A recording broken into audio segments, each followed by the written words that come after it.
राधे राधे दोस्तों। निर्जला एकादशी का व्रत आने ही वाला है 6 जून 2025 दिन शुक्रवार को। सभी गृहस्थ लोग निर्जला एकादशी का व्रत करेंगे।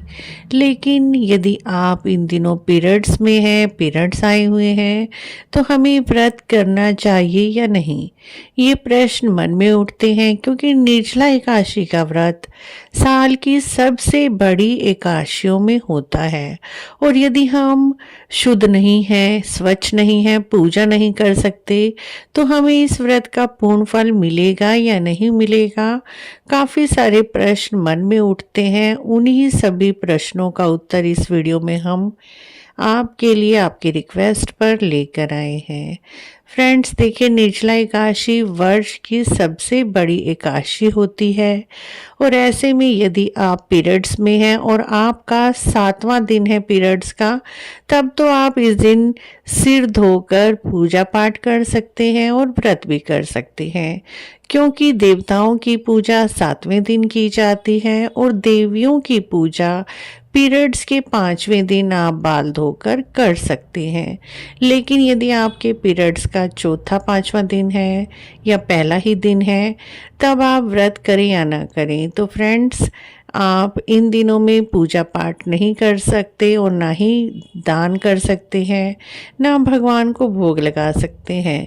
तो आपको व्रत का फल नहीं मिलेगा। आपके स्थान पर आपके घर में कोई और हैं, जैसे आपके पति आपके स्थान पर व्रत कर सकते हैं, आपके सासू माँ या फिर देरानी जेठानी ननद जो कोई हैं घर में, वो व्रत कर लेंगे। लेकिन आप पीरियड्स में व्रत ना करें, क्योंकि इस व्रत में दान का भी विशेष महत्व है और पूजा का भी। बिना दान और पूजा के निर्जला एकादशी का व्रत लगेगा ही नहीं। तो ऐसे में आप व्रत ना करें। और जिन्होंने व्रत किया हुआ है और आप पीरियड्स में हैं, उनके लिए भी आप जलपान या फल आहार ना ही बनाएं। क्योंकि अशुद्ध अवस्था में व्रती व्यक्ति के लिए भोजन बनाना भी उचित नहीं माना जाता। इससे वह भोजन भी अशुद्ध हो जाता है और भगवान जी का प्रसाद भी आप ना बनाएं।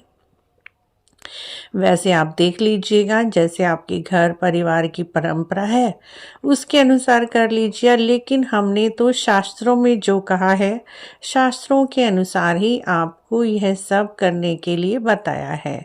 आगे आपकी इच्छा है, जैसा आप करना चाहें वैसा कर सकते हैं। लेकिन यदि आपका पीरियड्स का 7वां दिन है, तब आप नहाने के पानी में चुटकी भर हल्दी मिला लीजिए और उस हल्दी मिले जल से स्नान कीजिए। क्योंकि हल्दी मिले जल से स्नान करने पर, सिर धोने पर एकादशी में कोई दोष नहीं लगता और सारे दोषों का निवारण हो जाता है। तो आप सिर धोकर पूजा कर सकते हैं। लेकिन यदि आपके मन है कि आपने व्रत रखना ही है, तो आप व्रत रख लीजिए। इस दिन अन्न ना खाएं, ना ही चावल खाएं और ना ही इस दिन नाखून काटें, ना ही आप जोर जोर से खींचकर कंघी करें। क्योंकि जितने हमारे बाल टूटते हैं, उतनी ही हमारी एकादशियों का व्रत खंडित होता है। अगर आपका मन कर रहा है कि आपने इतनी बड़ी एकादशी का व्रत नहीं छोड़ना है, तो आप कर सकते हैं। इसमें मानसिक पूजा कर लीजिए।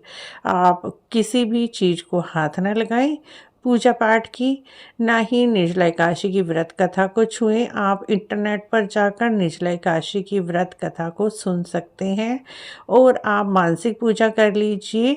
सिर्फ आप मानसिक पूजा करके भी इस व्रत के फल को प्राप्त कर सकते हैं। यदि आपका 7वां दिन है, तब आप सभी काम कर सकते हैं।